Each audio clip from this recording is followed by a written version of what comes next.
Are y'all ready? I got strawberries and we got You can have a Fiji apple. Are highest y'all bidder. ready? Ready? Ready. Good. Staff's ready? Let's go ahead. I'm going to call to order this Kerrville City Council meeting for May 12th, 2026. Today's invocation will be given by Dr. Bill Blackburn, and the Pledge of Allegiance will be led by Councilmember Jeff Harris. Dr. Blackburn. Let's join together in prayer. Lord, as this council moves into these 2 years of service, give them wisdom and awareness of all the citizens as they make decisions and take votes. Give them discernment to sort out what is proposed, the good from the bad, and the best from the rest. Give the council collegiality as they work as a team, particularly when they differ with each other. Help them hear the critics, especially when there is something they need to hear. May they always prize the staff and recognize the vital partnership of council and staff. When they're wading through the background documents on zoning, real estate, financial issues, or legal matters, may they have clarity that leads to good decisions. In the midst of competing interests, conflict brought to the council, and disasters small and large, anxiety can sit with the council members on the dais. Help them to push through the anxiety to make solid decisions regarding ways forward. Thank you for the faithful service of Brenda Hughes, and thank you for the continued leadership of Mayor Herring, Councilman McKinney, Councilwoman Sigerman, and Councilman Harris, and the new council member, Crystal Smith, who joins a strong team. I ask your blessings on them. Thank you for our new city attorney, William Tash. May these council members rejoice in and relish the good they can do for the citizens of Kerrville, both now and for the years ahead. When their term ends, may they have a sense of fulfillment. Lord God, we need you all the time, but we really need you in these days. I offer this prayer in the name of the Christ. Amen. Amen. Please join me with the pledge. I pledge allegiance to the flag of the United States of America and to the republic for which it stands, one nation, under God, indivisible, with liberty and justice for all. Thank you, Dr. Blackburn. Thank you, Jeff.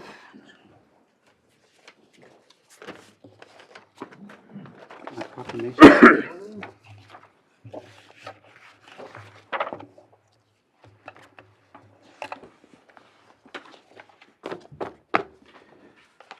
All right. Chief Maloney, did you want to start on the Emergency Medical Services Week, or would you like me to do that? Would you mind? I'm happy. Mind doing it? Sure. And is anyone from staff here, or will you? I have them here. Good.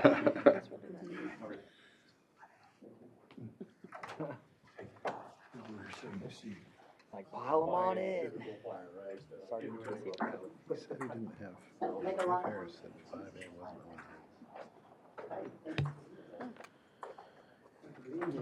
It's on there. The coastal. It's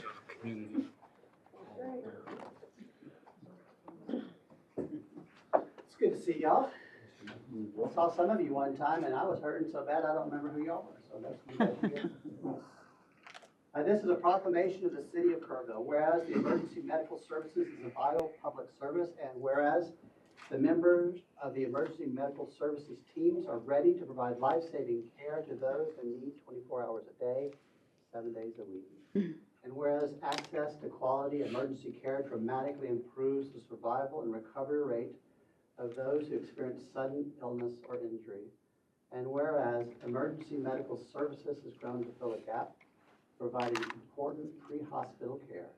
And our emergency medical services system consists of Kerrville Fire Department's emergency medical technicians and paramedics, Kerrville Police Department's emergency medical dispatchers, and Kirk County first responders. And whereas the members of the emergency medical services teams engage in thousands of hours of specialized training and continuing education to enhance their life-saving skills, and whereas it is appropriate to recognize the value and the accomplishments of emergency medical service providers by designating Emergency Medical Services Week. Now therefore, I, Joe Young Jr., Mayor of Kerrville, Texas, do proclaim the week of May 17th through the 23rd, 2026 as Emergency Medical Services Week. Congratulations. Thank you. Thank you.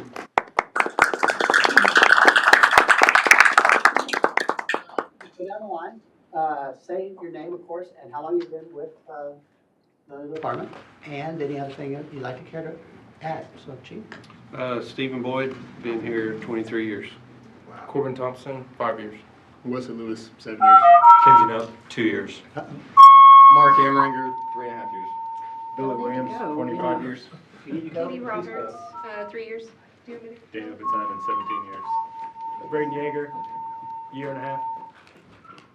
Eric Maloney, the 7th was 29 years. Congratulations. If you need to leave, please leave. Let's get a quick picture so y'all can get out of here. Bunch up a little bit. And here we go.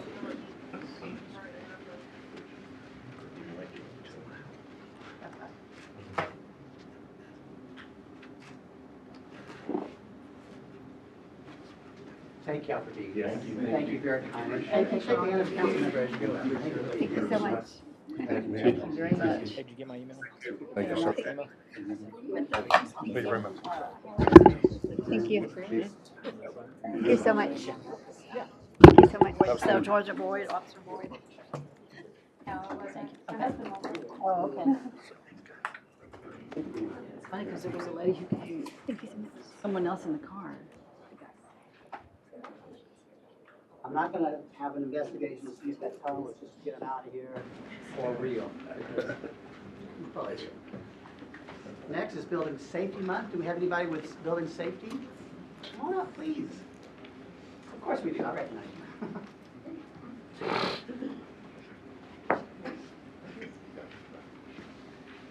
What I'd like to do is read the proclamation, then say your name, how long you've been with the department, and anything else you care to say.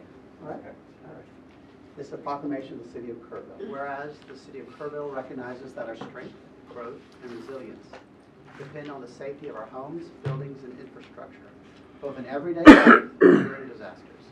This safety is made possible by dedicated professionals, including building safety and fire prevention officials, architects, engineers, builders, and tradespeople who work year-round to ensure safe construction. And whereas these professionals, along with members of the International Code Council, help develop and implement modern building codes that protect the public from hazards such as hurricanes, floods, fires, and other disasters. Building Safety Month, sponsored by the ICC, highlights the critical role these often unseen professionals play in ensuring safe, sustainable, and affordable buildings. And whereas the 2026 theme is Built to Last, which encourages everyone to promote building safety and resilience in their homes and communities, and to recognize these essential services provided by building, safety, and fire prevention departments. Now, therefore, I, Joe Young, Mayor of Kerrville, do hereby proclaim May 2026 as Building Safety. Congratulations. Thank you. Start with you. Name and Karen Barnes, coming up on 5 years, I'm the chief building official. I'm Sarah Kraus. I've been in development services for 5 years and with the city for 6. Drew Paxton, been with the city almost 9 years. thank you for being here. Let's get a picture. And I am thankful for the work you do. Thank you. You know, it makes me feel safer. Let's get a picture. If you get y'all scooted a little bit. Scoot up, scoot in. There we go.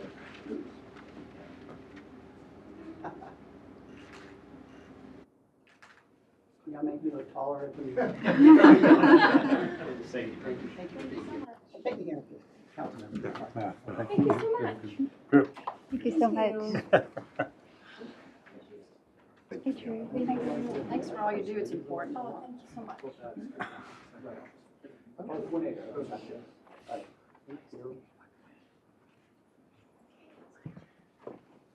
Next, we have team court volunteers and coordinators. Please come in.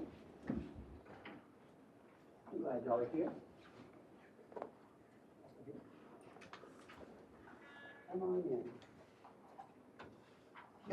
Why don't you go ahead and start and tell us a little bit about the program? Well, thank you, Mayor. We all really appreciate the opportunity. Kerrville Teen Court is a specially designed court which allows juvenile defendants to participate in the judicial system without incurring a criminal record. And cases filed in this court are fined only Class C misdemeanor offenses, which include cases such as traffic, possession of drug paraphernalia, alcohol possession, theft, and assault. And in order to have a successful teen court program, we need teen volunteers to serve as attorneys and jurors. While the teen attorneys prosecute and defend the teen defendants, the teen volunteer jurors determine the defendant's sentence, which includes jury terms, community service, and/or preparation of reports and class attendance. The teenagers here during this were on this year's teen court term.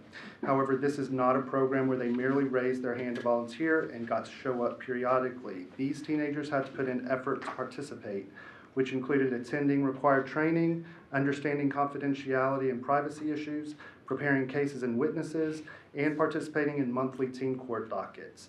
They did all of this alongside their academic, sports, and community obligations, for which we are eternally grateful. But more importantly, they chose to give up their free time to help our community, which is a good lesson for us all to learn. Unfortunately, we have several seniors in this group, which are going to be leaving us, but we're happy to say they are all going forward to continue their education. And we have more people to step up, but they're definitely not going to take these people's places. So we wanted to express our thanks. Congratulations. What we have are certificates of recognition for you, and it's representing that you were a teen court volunteer for this year, and we're recognizing you. We're telling some of the things you did as a teen court volunteer, and I have one for most of you that are here. So Noel, thank you. Ethan. Thanks, sir. Of course. Bella. Thank you. Jesse. Thank you, sir. Haley. See, and then I have one for Mr. Tosh and Yesenia Luna. So you get one too. Sorry, I don't have one for you. So we want to thank Hunter. He is one of our mentor attorneys. He and two other attorneys, we couldn't do it without the mentors. So what I'd like to do, if it's okay, is I'd like to go down the line and say your name and tell me something you learned as a volunteer. Go ahead, you start. First off, I just want to compliment these young adults. They do a great job. They care about the cases. They care about the court. And I think it's a great experience for them to see how the legal system works so they can determine their career path and hopefully not participate on the other side in the future. On that note, I would just like to say getting to be a part of Teen Court was amazing to me personally because it got to give me a hands-on experience with a career in law, something I didn't think was possible. So, thank you. I'm Noelle, and I've been a juror for 2 years, and something I really appreciate about Teen Court is the fact that you get to learn about other people and their experiences, which can be like very different from yours, and I think it was nice learning about the court system. I'm Haley, and one of my favorite things was it helped me really learn how to put something together, even in the heat of the moment, especially for closing statements, because you couldn't put together a closing statement before you even heard what the other side was going to say, and it really helped me with that and just learn the full process of what goes on in court. My name is Jesse Rodriguez, and I'd like to thank the City of Kerrville for giving us the opportunity to have a voice in the verdict of the sentencing, the community sentencing of our peers, teens in the community as well. And something I learned from this is how to cut out speculation and arguments, closing, opening, all of it. It's amazing what we learned.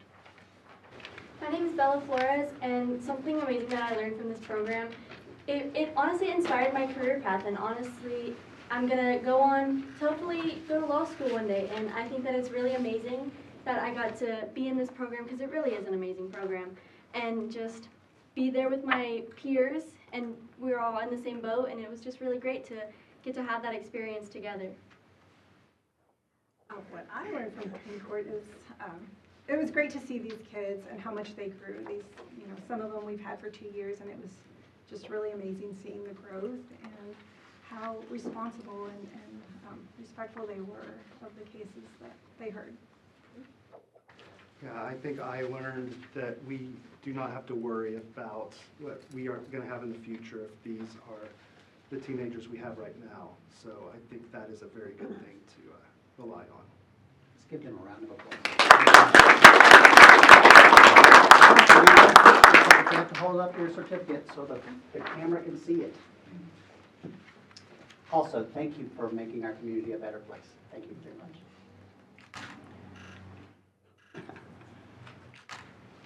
All right. Thanks again. Shake the hand of a council member on your way out. Thank you. Thank you. Thank you so much. Thank you. Thank you. Thank you, Mr. C. Hunter, thank you.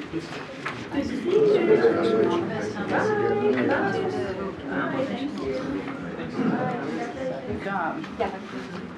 Thank you.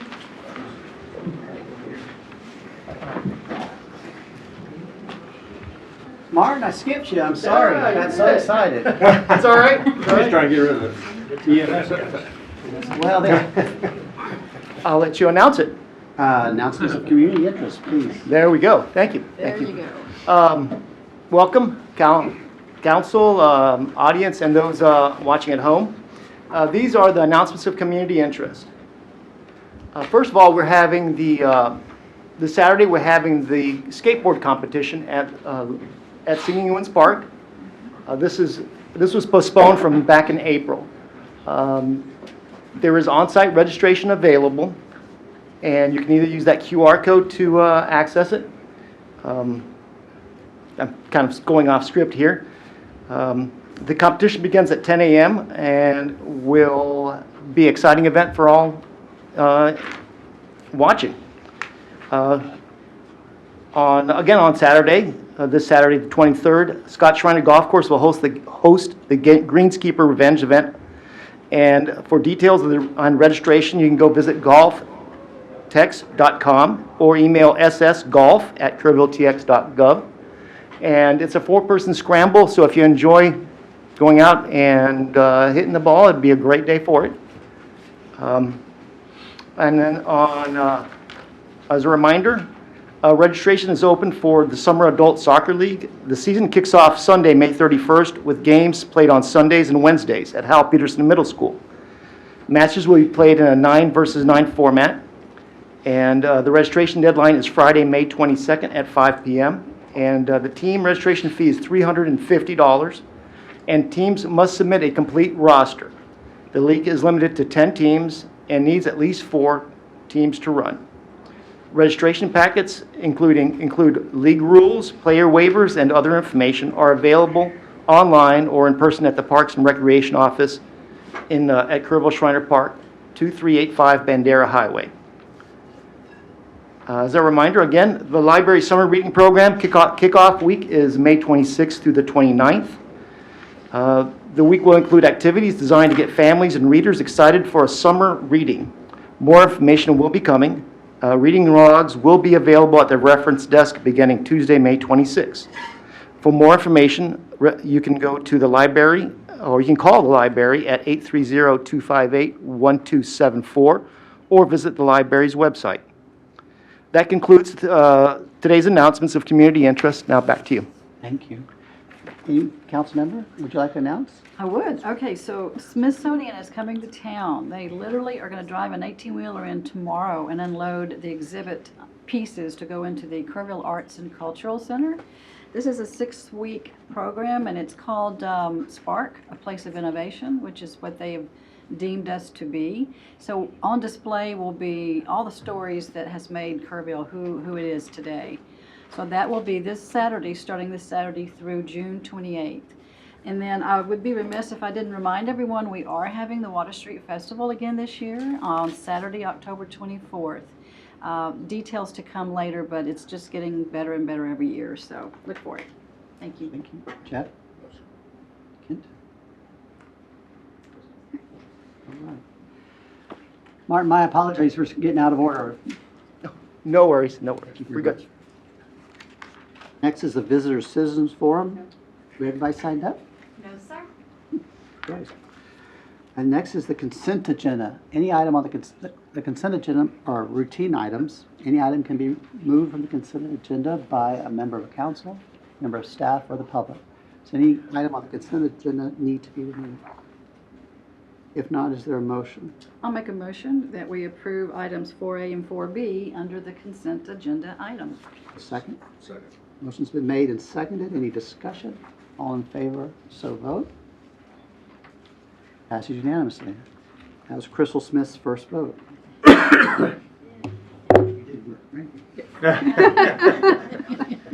All right, item 5, Scott Schreiner Golf Course Management Strategy.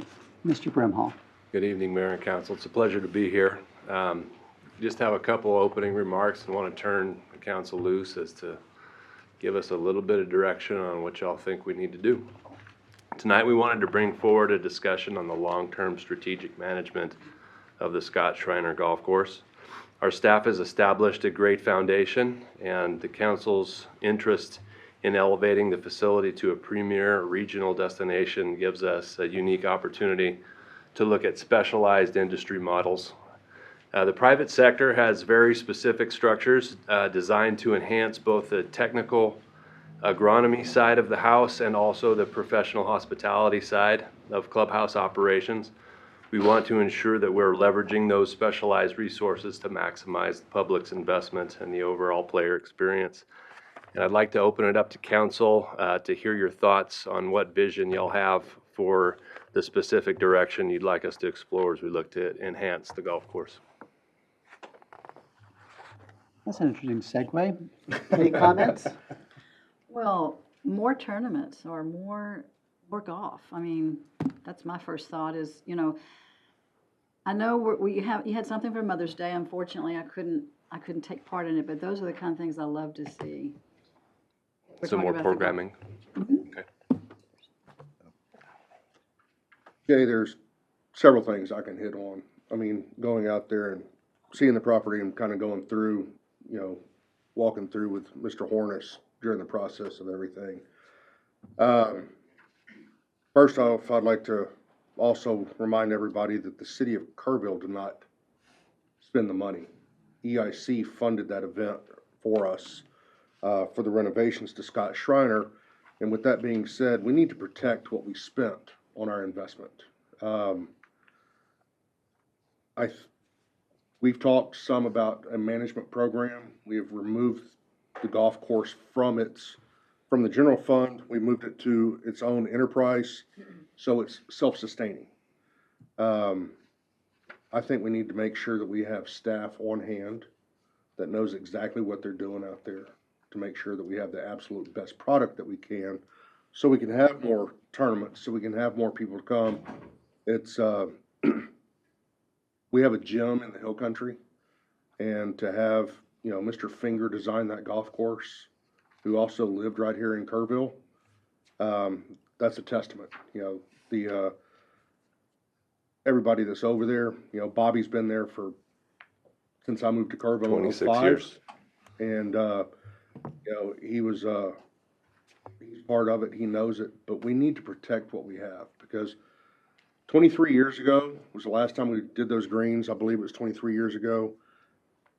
Did the greens. Well, now we got brand new greens, brand new bridges, brand new sand traps, brand new tee boxes, and we need to make sure that we maintain that and keep that to the professional standards that have people come to Kerrville. So if there's a management possibility or a consulting possibility for somebody to come in and look at it and help, I think that's one thing we need to do as well, knowing that the golf course is going to pay for its own maintenance and chemicals, and it's not coming out of the city fund, it's coming out of the golf course fund. Right.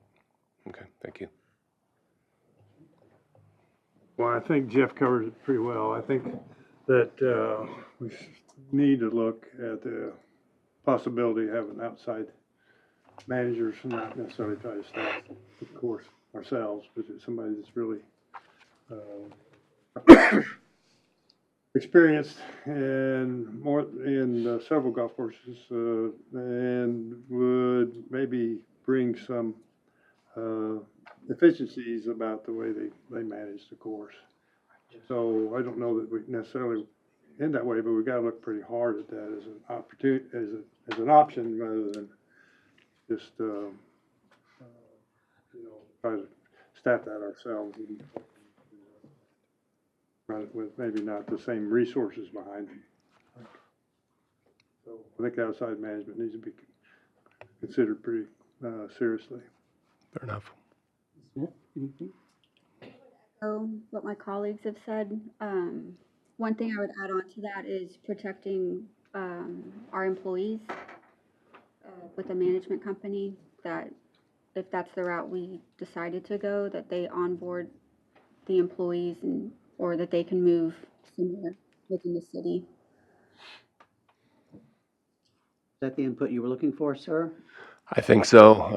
I think staff is tracking on those things, and it's good to have this group kind of echo what we're feeling also. Our biggest concern is having the necessary resources and the efficiencies, Councilman, that you talked about. We are looking at some solutions there just to make the golf course as viable of recreation resources we can. So this has been good. Thank you. Based on this input, can we expect some staff proposals in the future? Absolutely. You'll have those relatively shortly. Thank you kindly. Thank you. Thank you, sir. Next item is 5B, update regarding implementation of Guadalupe River flood warning system. Mr. Holmes. Mayor and council, new council member, thank y'all for taking the time tonight. This updates stem from a conversation I had last week with Tara Bushnell and the installers of some of the sirens that are going in. I don't have a full report for you, just going to talk for a little bit. We'll have a more robust report as this progress moves forward. But people are going to start hearing sirens tested. So I wanted us to at least say it out loud, because I think y'all get questions. I know we'll get some. At this point, there have been 6 sirens that have gone up at the camps and out in Hunt. This is all part of Senate Bill 3. And so those noises are going to be going off. Those tests are going to be happening. So wanted to just bring that to y'all's attention and tell the public about it. Dr. Rector, board president for UGRA, is also here. If you have any questions that I can't address, this is one component of that warning system. So as you all know, we were the recipient of, KPUB was the recipient of a $14.7 million middle mile grant, and supplemented to that as a state appropriation for $1.25 million for the warning system. So KPUB has been ahead of this. Prior to the flood, they were under contract with a group called Kisters to help with a dashboard for a river warning system. So we're in that process already. Now it's more and more levels. It's kind of hard sometimes to know which group you're talking to. But we had a kickoff meeting with LCRA, Lower Colorado River Authority, who is doing, kind of spearheading this middle mile grant. And so the communications piece is also another function of that, and kind of a core function we see, making sure that communication upriver and all throughout the county is in good shape. And so had a good meeting. That's going to be a long process. All of this is going to be a long process. But I can say that UGRA, their board, their staff, all their consultants have been moving. I don't know, we're all moving really fast right now, but they have had to move at lightning speed to make sure that all these things got done. Just the engineering that has to happen, the surveying, all the rest of it. It usually takes way longer than we all expect it to, but they had to get a lot of these done before summer hit. And so how does that affect us? I think it's good for us to just talk about community stuff from time to time, but we're also going to have sirens within the city. And so as a part of Senate Bill 3, there was a map that covers the entire river basin and all the creeks. And it has a huge swath of area. If the maps stand, then there's 100+ sirens that need to be installed, which is a whole lot. And I think there's, we're talking about, well, where are the most effective locations, right? There's a number of factors that go into that.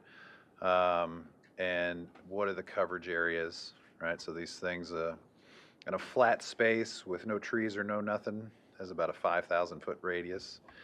But we got trees and hills everywhere, right? And so sound testing is another function of what's going to have to happen as this whole thing is implemented. But primarily, we're going to start hearing those sirens. If you're driving up in Hunt and they're testing them out, you'll start to hear some of that. There's a few more that are going to be going up towards the end of this month, maybe at the end of next month. And the dashboard, the public dashboard, I believe should be done by the end of this month, that UGRA is going to be able to push out to the public. And so we'll ask Tara to come back and we'll kind of give a more robust discussion. But with that, just an update.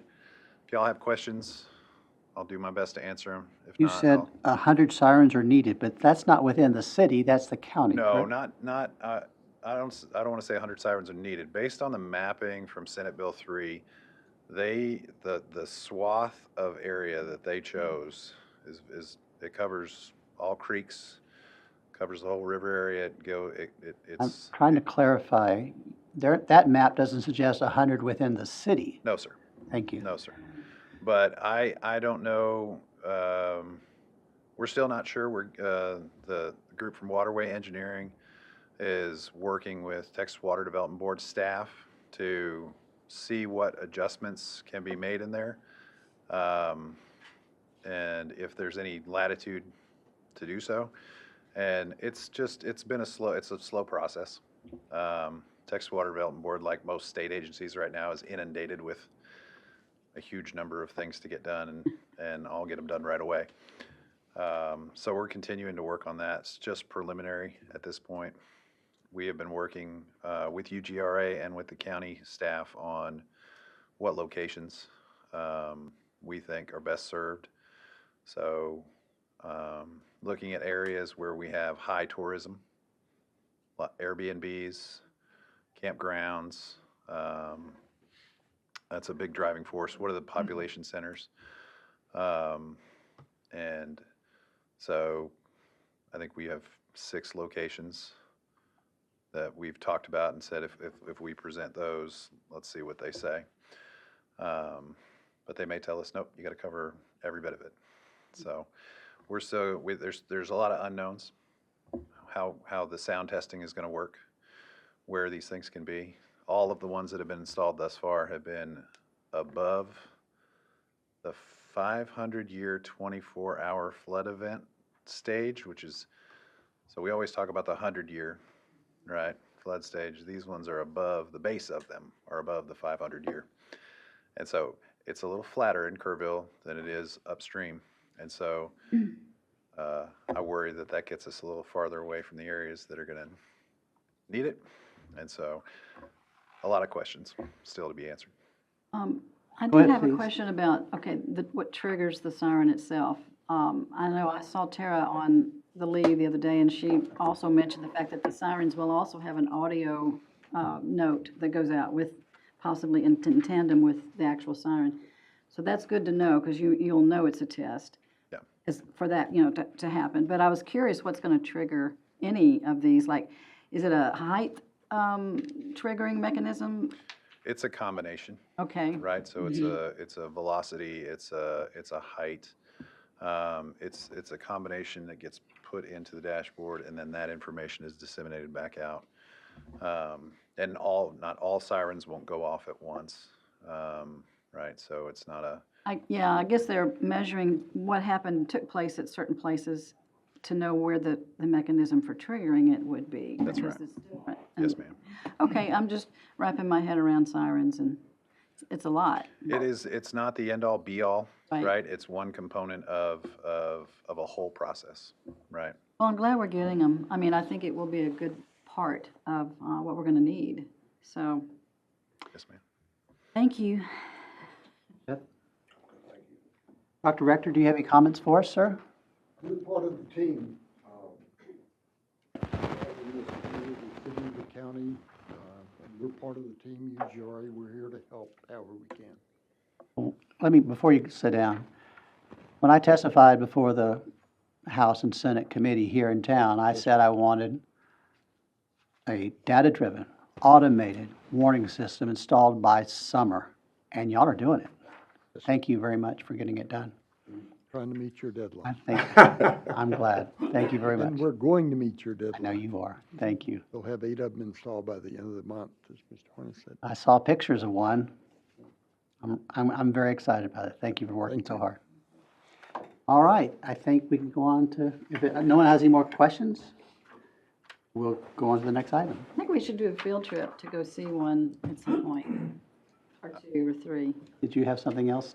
I just want to reiterate, they are working so hard at Indeed they UGRA. are. Tara's got 12 people and the board, and they are doing a whole lot with limited amount of resources, so proud to know them and work with them.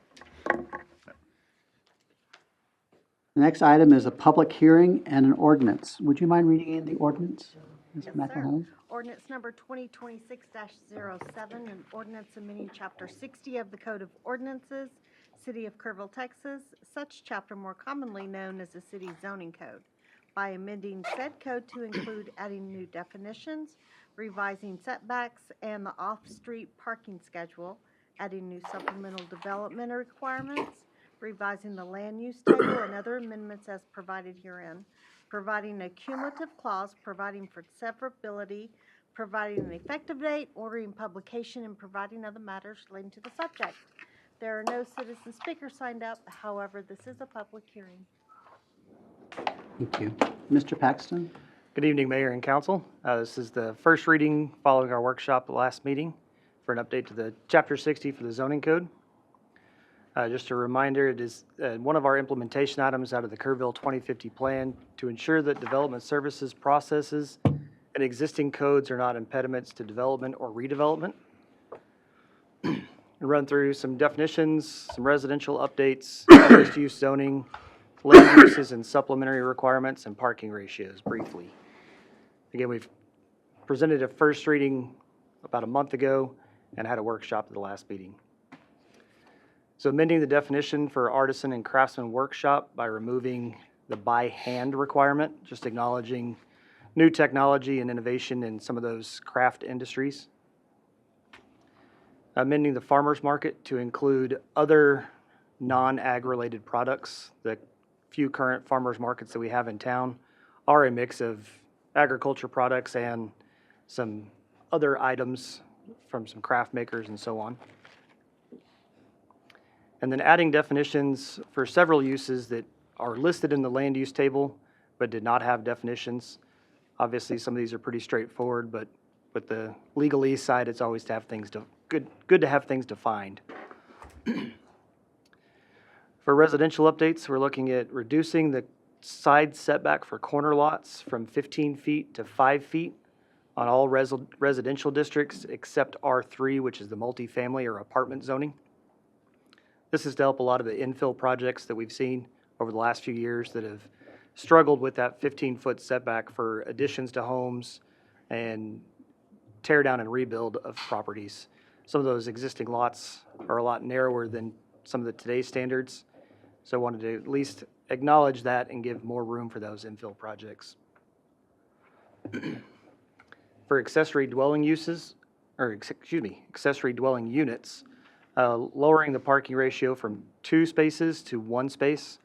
Many of the proposed projects that we've seen over the last couple years, that's been the biggest impediment to the accessory dwelling unit, is the addition of 2 more parking spaces in the driveway.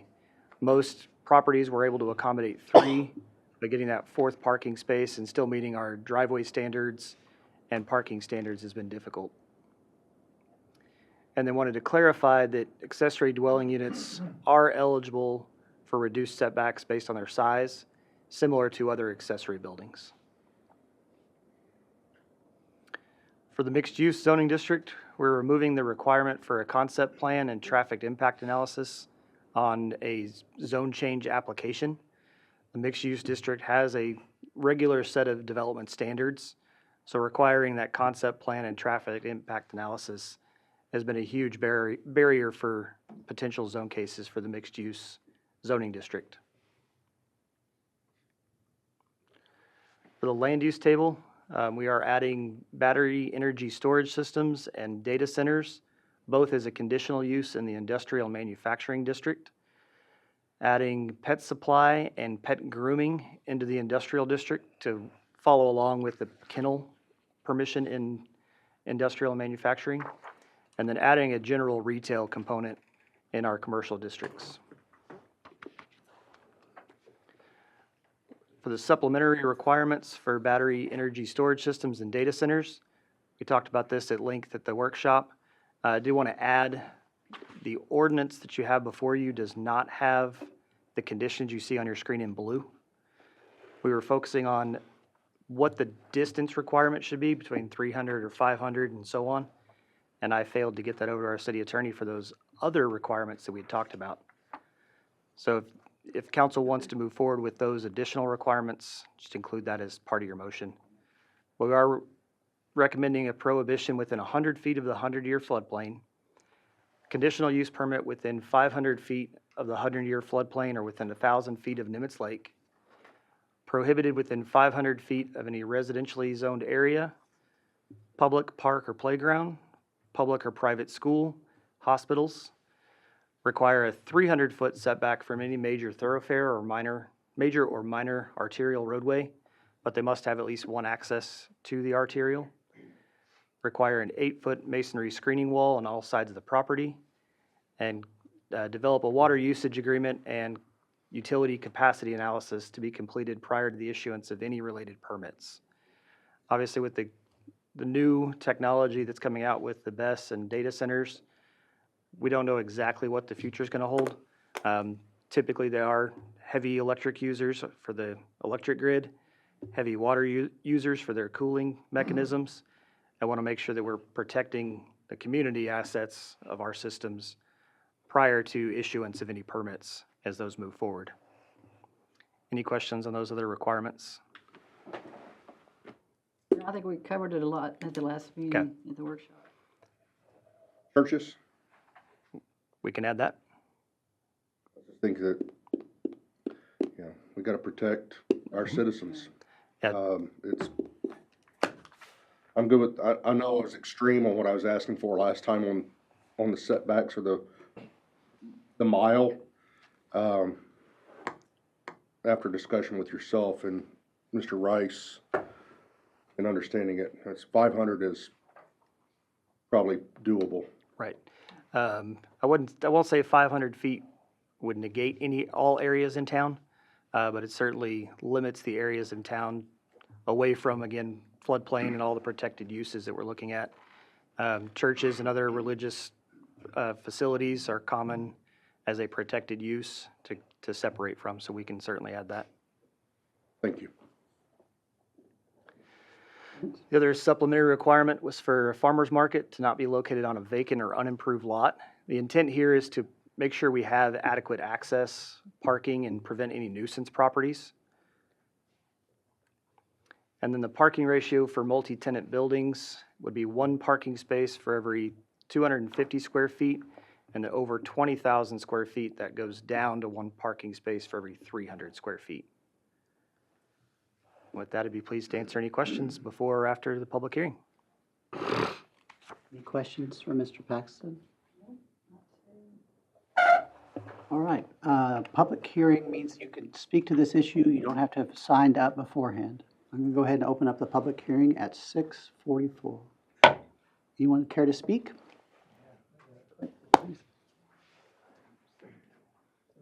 George Rudy, 1616 Glen Road. So let's start with the end. That last thing about the farmer's market and the point of using vacant lots, I would argue that not allowing someone to use a vacant lot creates the higher risk of a nuisance lot. If you allowed someone to use it as a farmer's market, as a pop-up like I mentioned last time, then the risk of someone beginning to live on this vacant lot or allowing the grass to grow too high probably goes down because they're actually trying to utilize it. So you might consider that. The other is sort of planting seeds for future thought. One idea that gets brought up in zoning is to look at I don't know if they call it cumulative zoning or something, but where any zone allows whatever you're allowing in that zone plus any more restrictive uses, such as I still don't understand why in a commercially zoned district, why wouldn't someone be allowed to have a residence in there by right? I understand the flip side. You know, if you got a residential neighborhood, you don't want to bring in the more intense commercial uses, but if someone chooses to live in there, I kind of feel like they should be allowed to. There's no detriment to anybody. The other is to begin looking at less reliance on arguably the least efficient land use, which is R1. You guys get tasked with trying to figure out how to handle our affordable housing problem. And with R1 being these wasteful lot sizes, maybe the city shouldn't be the one restricting that. If a homeowners association wants to do it, let them. But you should look at sort of less reliance on R1 and more reliance on something that allows smaller lot sizes by default. Thanks. Thank you. Anyone else? Dr. Rector? Bill Rector, 705 Water Street. One of the recommendations of the 2050 plan for downtown was that we look at possible residential opportunities downtown. There are several buildings in downtown Kerrville that are primarily second story that could be utilized for residential purposes. And I'm not sure how that the parking requirements would be looked at when you're looking at a downtown property, how that is going to affect the opportunity for downtown living. Thank you. Mr. Paxton, can you address those concerns? Yes, the Downtown Arts and Culture District does allow for residential. There is an additional parking requirement since there is assumed someone's going to live there and have a regular parking space. The mixed use or the multi-tenant parking may adjust that certainly to make it more user-friendly for the developers. As far as the cumulative zoning, that is something that we discussed in 2019 when we rewrote the zoning code. Some of the downsides to that in some communities that have experienced a more or a less restrictive land use like commercial zoning actually taken over with a lower density use like residential. And then you end up having to add more commercial or more industrial land elsewhere where it may not have been anticipated in the first place. I can speak from experience. There was a project in Lubbock that took over a couple 100 acres of industrial property for a commercial shopping center. And the following few years, we were getting a lot of zone cases for industrial zoning elsewhere in town because that section of land had already been taken up. So by not stacking or being totally cumulative, you actually help protect those more intense zoning districts from being infill with other projects. Thank you. Mr. Broody, what was your other one? Oh, the farmer's market. We did look at that as far as the farmer's market allowing it. I think the bigger issue would be the traffic impact if there's not an adequate curb cut or adequate parking. Could create a bigger nuisance. Point well taken on a lot being utilized even part-time with a farmer's market allows the market folks to see if that's a good location, if they wanted to do a permanent build. So if there's interest in that in the future, we could look at amending that to require at least some access and parking, even if it is temporary, rather than just a haphazard curb cut and vacant lot for parking and the use. Can I reach out to you later about something? Absolutely, I'd be happy to. Public hearing is still open. Anyone else wish to speak on this item? All right, I'm going to close the public hearing at 6:49. Council, this is the first reading of an ordinance. If you have things you'd like to see before the second reading, now is probably the time to talk about it. Anybody?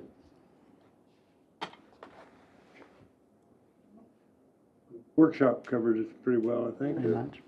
I would like to add churches. You see that part, add churches? Yes. And again, I'll just clarify, the draft in front of you, the ones that are in blue, none of those are included. So we'll include all of those with the Please do. addition of churches. Okay, thank you. And let's at least consider the idea of farmer's market on vacant lots provided.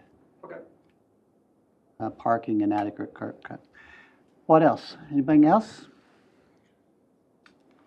Ms. Smith, I know that's your first time to see this.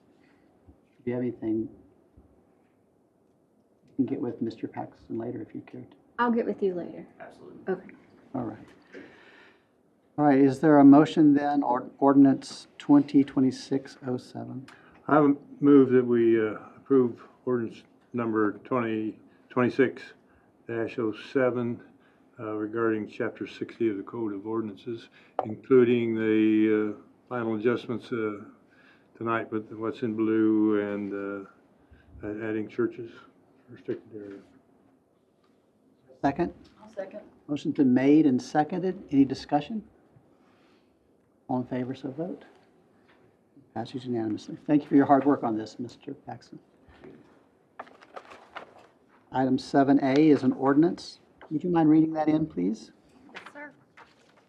Ordinance number 2026-06, an ordinance amending Chapter 110 of the Code of Ordinances, City of Kerrville, Texas, such chapter more commonly known as the city's Utilities Code, by amending said code to include adding new definitions, clarifying water and wastewater fee calculations, refining provisions relating to meter tampering and the theft of utilities, amending water conservation stages, amending water well provisions, and other amendments as provided herein, providing a cumulative clause, providing for severability, providing an effective date, ordering publication, and providing other matters relating to the subject. There are no citizen speakers signed up. Thank you, ma'am. Mr. Barrera? Thank you. Good evening, Mayor and Council. So this is the first reading following actually several workshops. So I think we've covered a lot of these items already extensively. I'll cover some of these more from a high level or some key takeaways from here moving forward. So real quickly, I can start off with updating some sections of 110 does pertain to a 2050 comp plan action item, which is to implement a strong water conservation plan and include additional conservation measures. So we'll keep that in mind as we read along these other updates. So as far as all sections, Articles 1 through 5, the majority is just referring any fees to the fee schedule, which is adopted by City Council annually. Also updating and repositioning several definitions and some rewording throughout. In addition to that, we'll be removing some redundancies and referring to appropriate codes. One in particular is the subdivision code. There's a lot of redundancies on there, so we're trying to eliminate some of that. Removing some sections that are actually non-existent or very outdated, including some definitions. One example would be, it's a simple one, but TNRCC, the Texas Natural Resource Conservation, is now TCEQ, Texas Commission on Environmental Quality. So we'll cover 110.33. You all have received the red line version, so I think the majority is, as I said, just changing some minor things, but I'm going to hit these real quick. So section 110.33, water and wastewater main extensions. We are including requirements for an analysis of existing capacities and also projected demands. As Drew mentioned earlier, of any kind of developments coming into town, we want to know what kind of water you're going to be demanding on your proposal. Also adding sections to cover Chapter 82 in the subdivision code. These are mainly aimed towards any kind of design specifications. 110.34, service connections, again, just some rewording, removal of fees. Continuing on in Article 2, so we did have Section 11035. This is extensions of utility mains outside the city limits. They must be in accordance with provisions, regulations, adopted policies, and also including the subdivision code. We are working with Drew and his team on existing policies. And again, just to make sure that everything's updated, or if not, we can amend them. Also requiring some annexation on any kind of properties coming in from outside the city limits. As far as those, I just interrupt, you talk about, so you're gonna go over the policies and you're gonna come back to us? yes, sir. Yes, sir. And there were some questions on any kind of rates for outside city limits, even existing customers. There is a rate structure in there that they're at a different tier as far as what existing customers pay outside the city limits. So 11036 through 53, all those sections, just several minor changes. Moving on to 11054, licensing and regulation of water wells.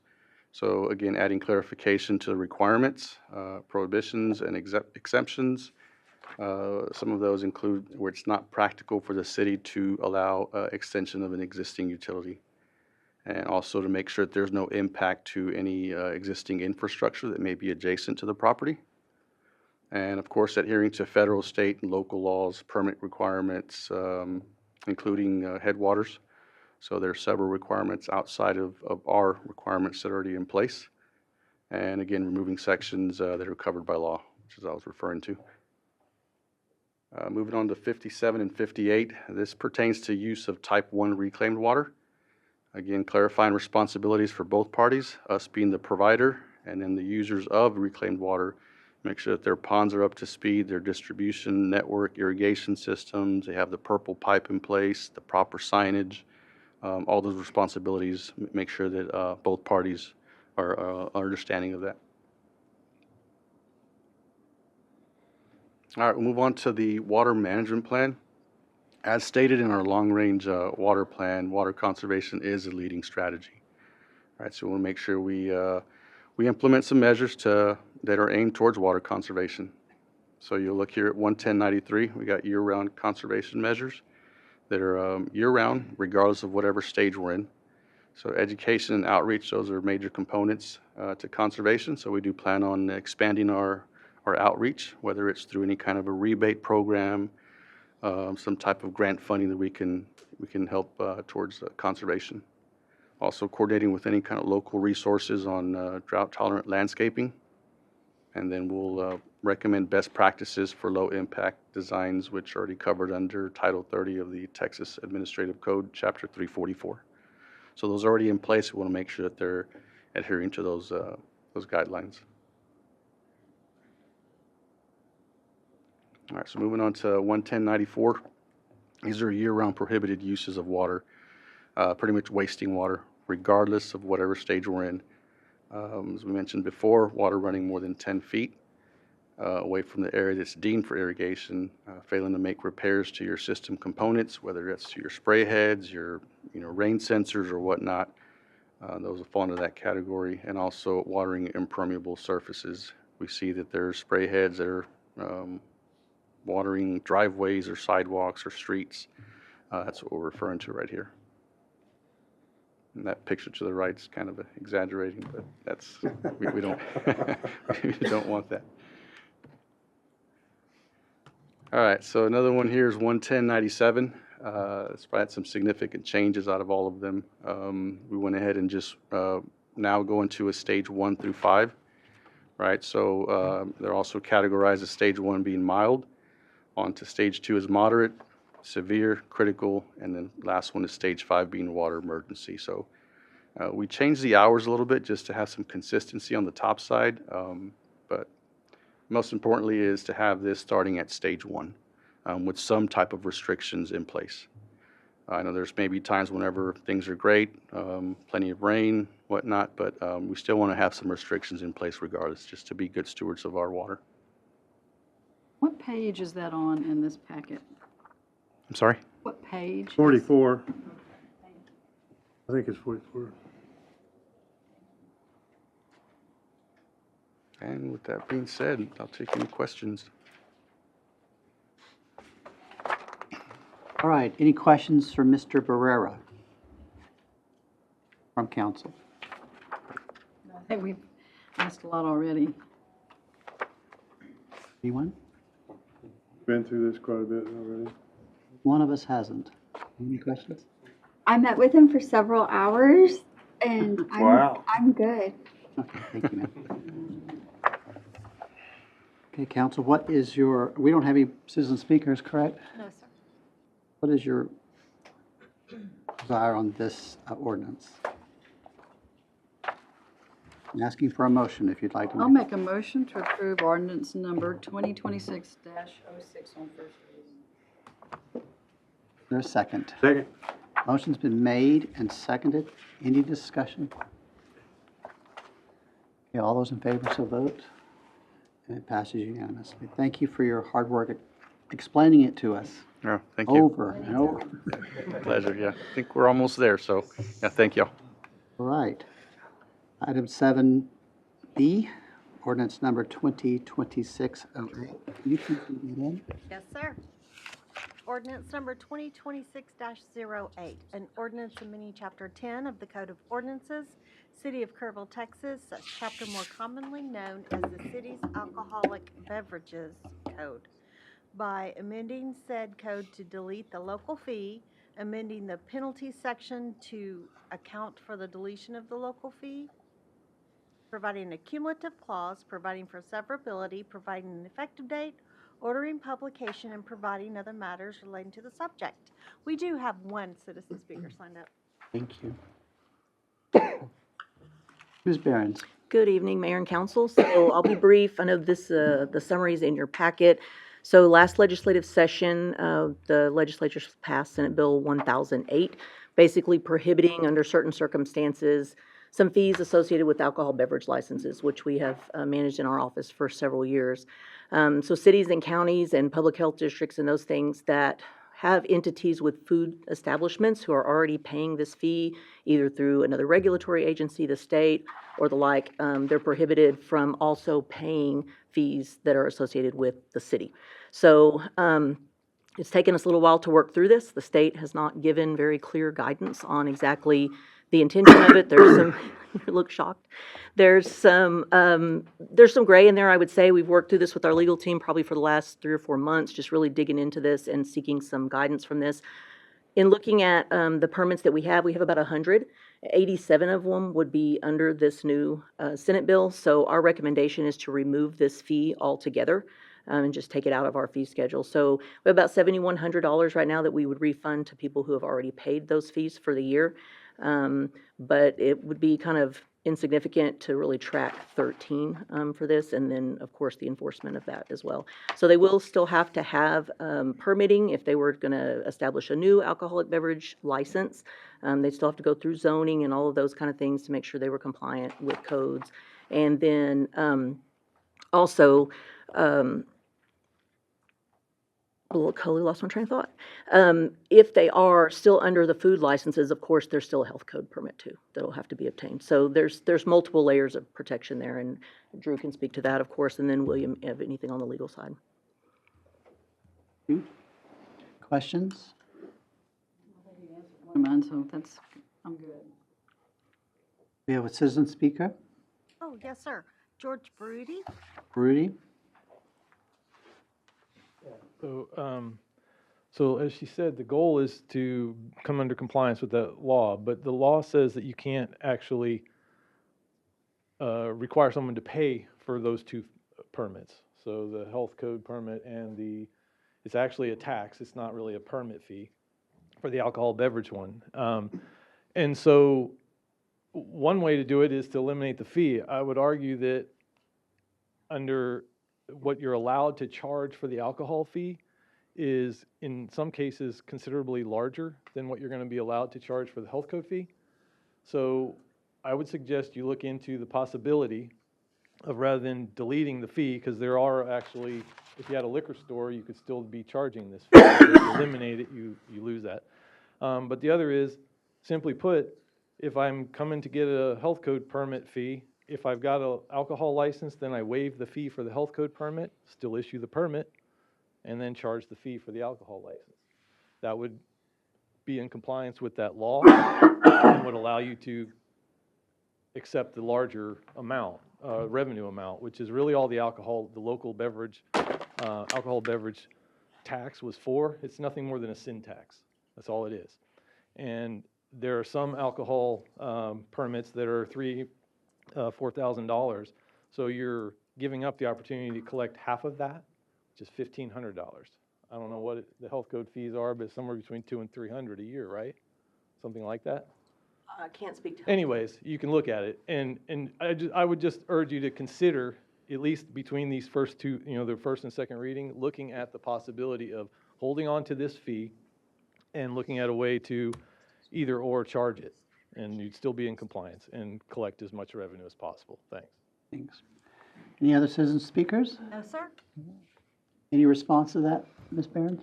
Of course, I can't speak to the health code permit. Drew can speak to that, or we can look it up in the fee schedule. We do still collect the alcoholic beverage tax that is allowable by the state. That's about $120,000 a year.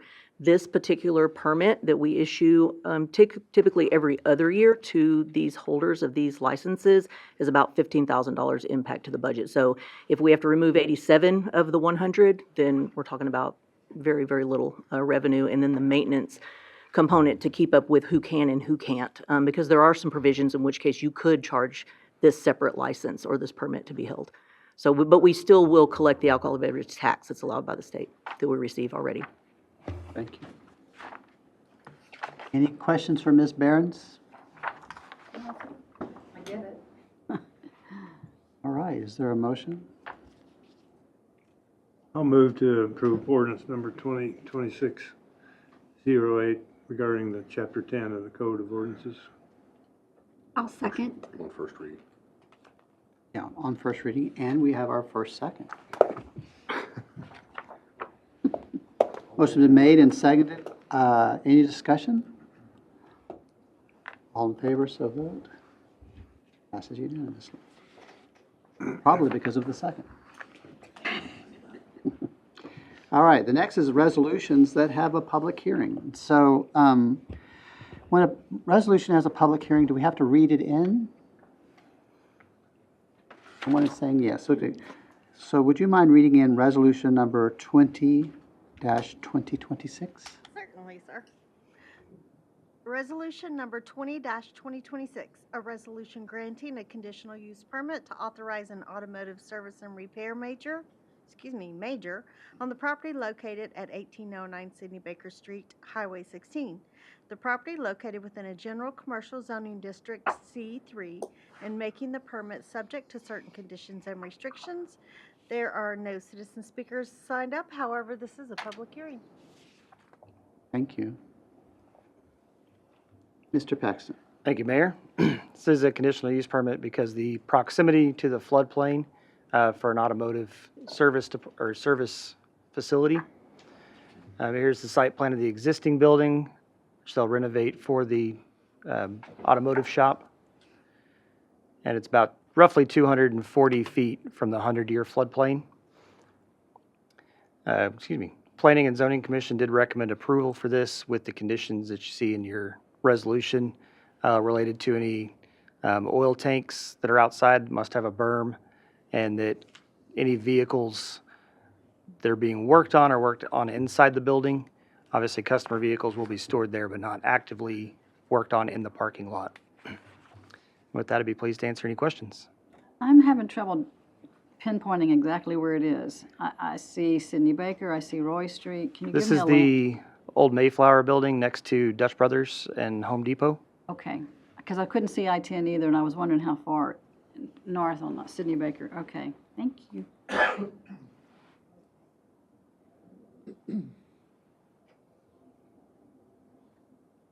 It is hard to figure out where this thing is. Yeah, the bottom of the screen, the large roof is Home Depot. Home Depot and then Scooters and, Sonic and everything.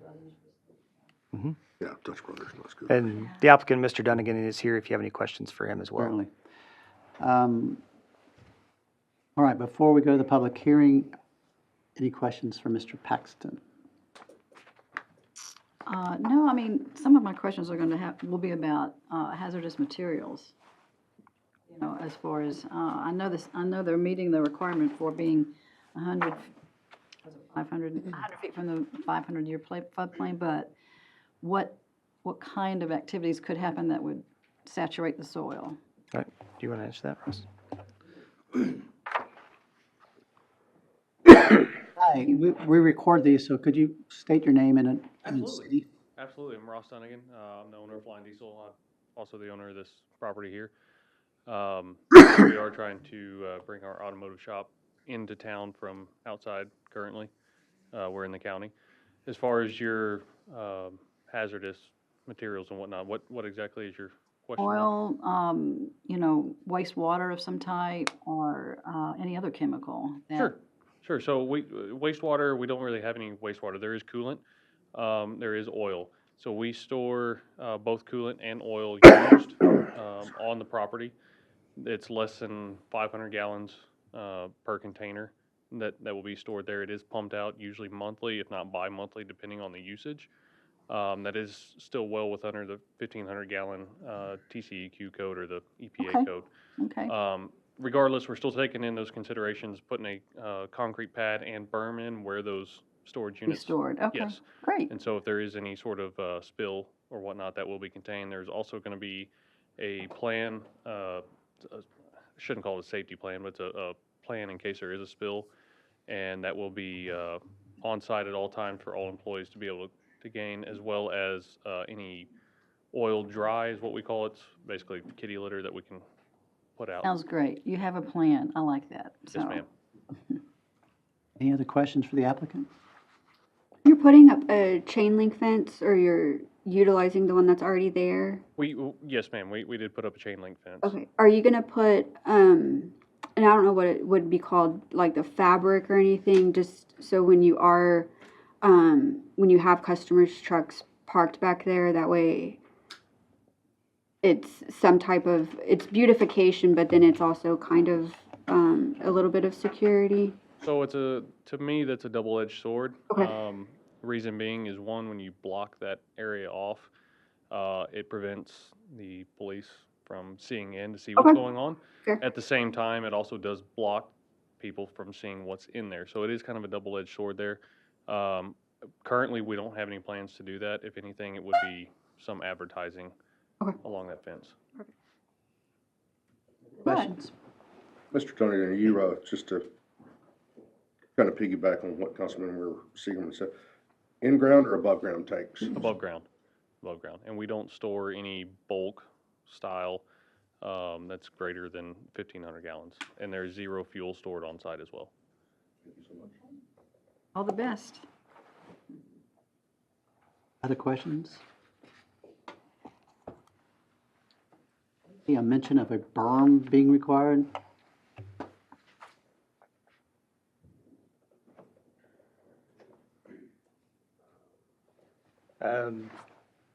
Condition C for the outside oil storage to have a containment. Does A containment provide a berm. containment berm around outside oil storage. Is that part of the plan? Yes. Yes, sir. All right, any other questions?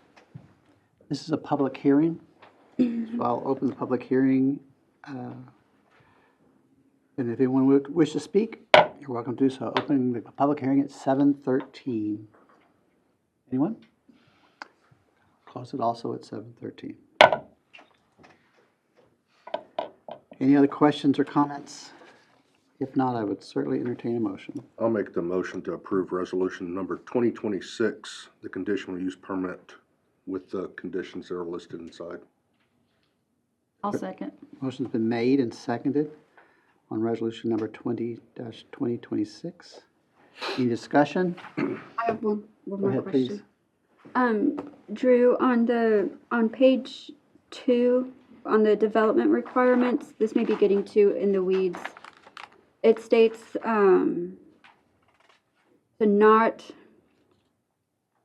that they will not store vehicle parts or supplies, including tires, outside, but then in the proposed conditions of approvals, it just has number 2, no outside storage of vehicles. Is that getting, does that language need to match, or is this gonna be an attachment to the No, the attachment was the language that Planning and Zoning Commission recommended. In working with legal to draft the resolution, we got a little more specific that no outside materials, tires, or parts stored outside. Again, the customer's vehicles may be parked outside, just not worked on. Perfect. Thank you. Thank you. Any other comments or questions? All right, we have a motion and a second. Any discussion? All in favor, so vote. And it passes. Moving to 8B, resolution number 21-2026. Would you please read that in? Yes, sir. Resolution number 21-2026, a resolution allowing a variance to a distance requirement prohibiting alcohol sales within 300 feet of public school property to permit Shriner University to sell alcohol at ticketed tailgating events at Antler Stadium during Shriner University's home football games during the 2026 football season. We do have 2 citizen speakers signed up, and this is a public hearing. Thank you. Mr. Paxton. Thank you, Mayor. This is a variance to the 300-foot prohibition of alcohol sales near a school campus. This campus obviously has Hill Country High School and the sports complex for Tybee High School. There's Ms. Balzer's here from KISD and Dr. Costley from Shriner University. If you have any questions. Questions for Drew? All right, I'm going to go ahead and open the public hearing. We'll start with the 2 that have signed up. Public hearing's open at 7:16. Who signed up? Mark Morin. Come on up. Please state your name. Hello, my name is Mark Morin, and Mayor, City Council, thank you for allowing me the opportunity to speak. I guess about a week ago, we received a letter from the city stating that our property may be affected by this proposed variance. And just wanted to bring up that we own the property at 512 Yorktown, which is, I believe, right across the street from where the proposed or designated area is going to be. Less than or around 2 months ago, we had a contract for sale on our property, and a gentleman, I don't remember his name, but had come up here and spoke before y'all asking for a variance, almost for something very similar, for a cigar bar on the top story of a proposed coffee shop. And my understanding, though I was not here at that meeting at the time, because I was not aware of the variance that he was requesting, the city, or not the city, but the Kerrville Independent School District had submitted a letter, a written letter, in protest of that variance. And now, the letter that we received is that the Kerrville Independent School District is asking to serve alcohol on the property at Antler Stadium, which is right across from where our property is. And now they're asking for a variance on the distance requirement, I guess, even though it's temporary, or for the Shriner University school football games. It just seems kind of ironic that they're now considering doing the very same thing.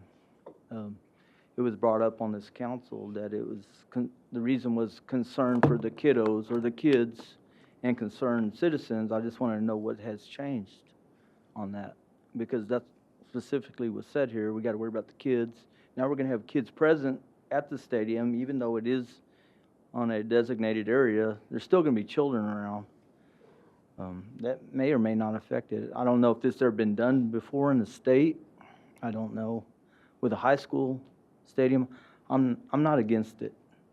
My daughter graduated Texas A&M. You know, I've drinking beer at their stadium. It's a college university. I'm just saying that it seems unfair in this case. And that's all I wanted to bring up. Thank you. Thank you. Next, George Baruti. Mr. Baruti. Yeah, so I really was just going to point out what he just pointed out, but also to say that I don't really know that this is the message we want to be sending. So, as he said, he described something that was brought up in here, and the person was told, you know, it's a great idea, just maybe not in that location. The biggest difference between the two proposals were the other one was going to be enclosed, and you could have known what was going on in there, but it wasn't so flashing.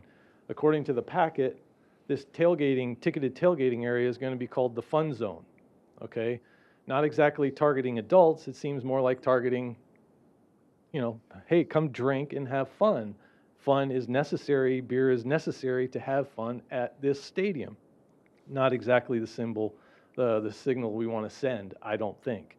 The fact that the school district is okay with it isn't really relevant to me, because the prohibition really isn't being created by the school district. It's being created by the community at large, saying that our, you know, it's a little bit over the top to call it a moral thing, but our moral sort of standing is that we don't really want to be flaunting alcohol where our kids are. That's kind of what it's about, and all the extras that go with it, not to mention the liability and aspect of it. I would urge you to reconsider this. It seems like it's a ball rolling down the hill fast, but I would urge you to reconsider it and consider, you know, turning it down. Thank you. This is a public hearing. You don't have to sign up to speak. Anyone can speak. Would y'all care to speak, Ms. Balzer?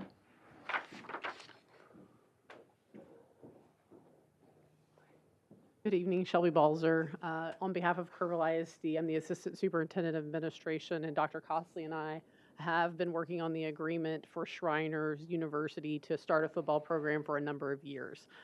In an effort to do that, Shriner needs to use our stadium for probably a minimum of 5 years in order to get that program viable for Shriner to continue to provide that opportunity for their college students. We came to this agreement because the stadium, the parking lot, that north parking lot of the stadium is a controlled one entrance, one exit parking lot. That's why we landed on that parking lot. Hill Country High School, you can see, is kind of the bottom, closer towards the Holdsworth, Sidney Baker. And Hill Country High School will transition off of this site for the 26-27 school year. So we will not be housing students on this site. And the game dates that Shriner has proposed are 5 dates on Saturdays, and it is not our intention to have any school district activities nor students present during their tailgating time, and that is where the alcohol will be contained. It will not be permitted to be inside of our stadium. Are there other questions? Any questions? So the school won't be there after this year?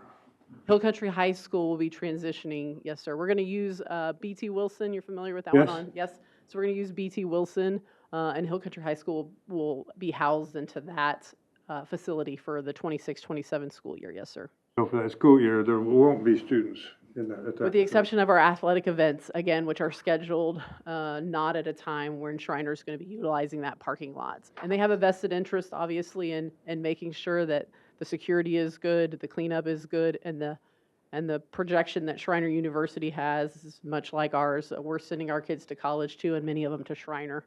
And so we have a vested interest in having that partnership. Other questions or comments for Ms. Balzer? Thank you, ma'am. Doctor? Again, we record these, so please state your name. Thank you, Shelby. Good evening. My name is Lucian Costley, and I serve Shriner University as its Vice President for Planning and Finance and CFO. Thank you for this opportunity. You know, just as Shelby was mentioning, this environment that we're trying to, of course, build, this fun zone, this tailgating experience, we realize that people have different definitions of what that may be. What this will not be are people coming to the property or even outside the streets with their barbecue pits and with their ice chests to engage in that activity. This is a controlled space. This will have a tent. This will have fencing around it. Individuals must have a ticket for the game to enter this space. Alcohol is expected to start an hour and a half before the game and end by third quarter, which is pretty common on college campuses when alcohols are served for football games. We of course, as Shelby was mentioning, increase security throughout all of the areas, not just in that space, but throughout the stadium. And the environment that we have at the Trailhead Beer Garden and even at the Hill, the winery, there's a mixture. I mean, particularly at the Trailhead Beer Garden, it's a family type of community space, and so there are individuals there of all ages. And we've been offering and being able to operate these types of settings for many years. I'm not going to say that they don't happen without incident. Anything can absolutely happen. But in the time that we've had our beer garden on campus, I can count with my one hand on any type of critical incident that has occurred there. And that has a lot to do with the way in which we are managing and operating whenever alcohol is being served to anyone and to a patron. And so we have those parameters in place.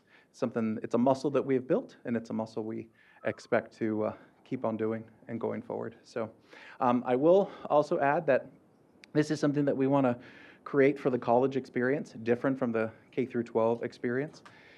And but should we find ourselves down the road where this is not present, we're still going to want to have the fun zone, and we'll have a good time with music and all sorts of things. This request is just for this football season. This allows us to, of course, course correct at every game if we have any type of situation that we need to fix operationally. But also it gives us an opportunity to report on how well we did at the end of the season, work with Kerrville Independent School District to say, okay, is this something that we want to do next year? Is this something that we both want to move forward on? And if that's the case, then we'll be prepared to come before this council for that request. Thank you. So basically a pilot program for a year. That is correct.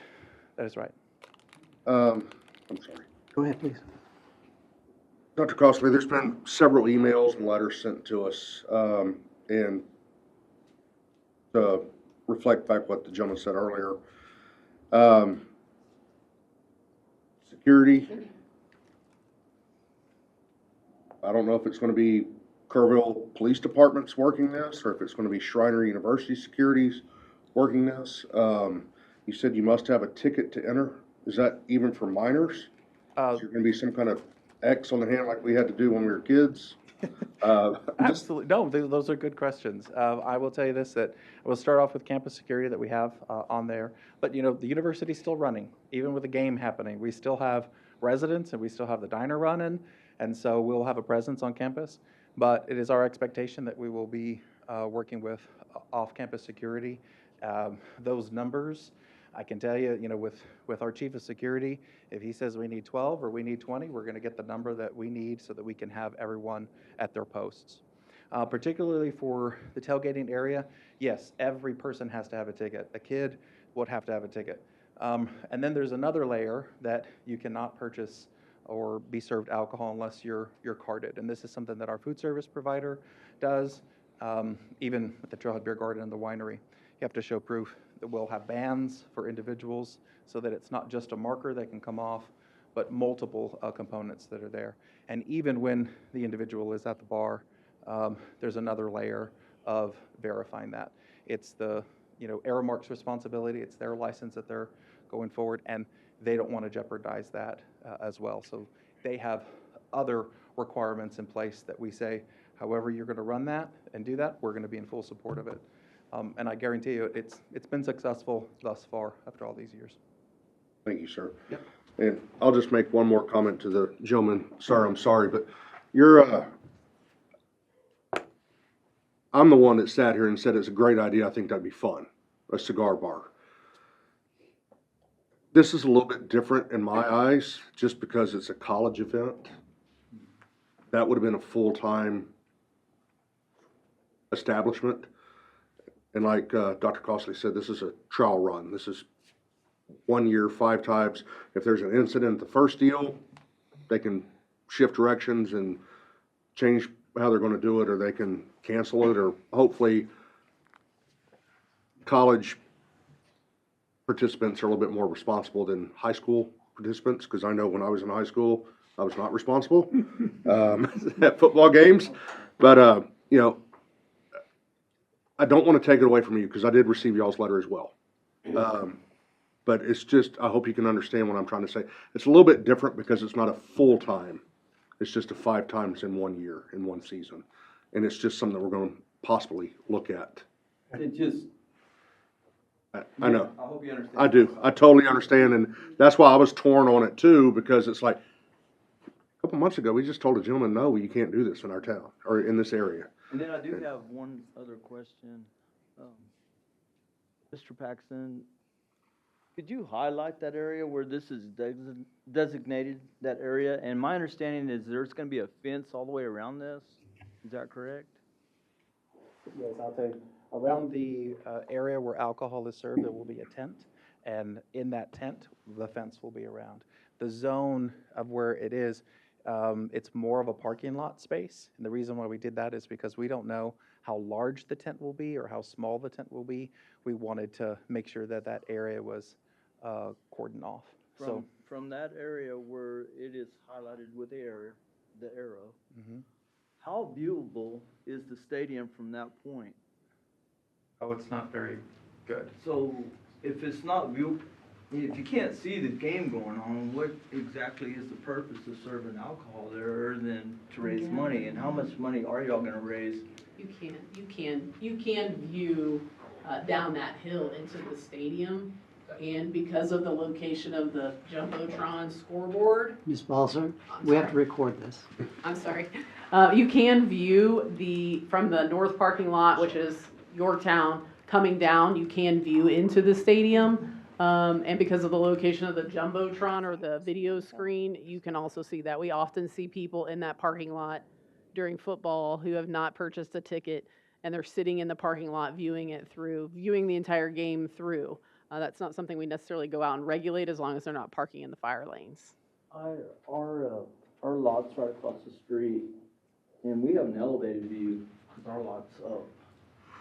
And just from my experience, that's my wife, by the way, Anna, that's a limited view from that point. I think the tailgating is typically like Thank you. before the game and halftime more than that. And I guess that, to expand a little bit, basically what, piggyback with what Councilman Harris says, that school's not in session. I mean, I think mostly the 300-foot distance is really to keep from students from walking by, going to and from school, and really being, exposed there. And here we're on a Saturday afternoon, Saturday evening, and there's no school activities going on at that time. And so I think it's a difference there, because if it's a full-time business, they will be walking by, the students going to and from school and that kind of thing. So I think that the purpose of the ordinance really is, just to keep things clean or whatever, while kids are going to and from school, not necessarily, and it's not happening right here, so I think that's a pretty major difference in my mind. But if you could explain, if I can go on, or you want to... I was just going to say, yes, sir. We were concerned about the location of the bar being an ongoing facility, operating at times when we were packed with a house full of, spectators and students going in and out of that parking lot, driving, and that would be our concern with a bar that close and within walking distance of our events that we would be holding. And in this scenario, again, you're going back to a five-day event and no school access, no kids coming and going out of those parking lots unless their parents are buying a ticket to go to Shriners game. They're not eligible to tailgate. I have a question for Dr. Costley. So, tailgating, mostly my experience is people bring their own setup in the parking lot. And so is that going to be happening? Is there going to be? That will not be happening for this first season. And it frankly isn't our intention to get into that space. That's something that we would like to really reserve for our campus when we build a stadium. And if anybody has between $100 and $120 million that you'd like to donate to the university, we'd be very happy to take that Get check. in line. But I will say that, this is why we are going to invest money in having a tent on that parking lot and it cordoned off so that we are controlling what this space will be. We are not inviting season ticket holders or any ticket holders to bring ice chests or alcoholic beverages or any of that. Those types of activities, even in that parking lot, that is not something that we are going to allow. And if we do see that, then we will fix that immediately. Okay, so it's beer, wine, and alcohol. Yes, and so beer, wine, and alcohol. What's amazing is that none of the alcohol will be poured. All of the beverages sold will be already premixed and in containers. And so there are a variety of adult beverages that you'd be amazed that's out there. Margaritas in a can, Crown and Coke in a can, and of course all of the beer and even wine, not in a can, but in a pouch. And so it's our intention that there will be no active pouring of alcohol, beer or wine or liquor during that time period.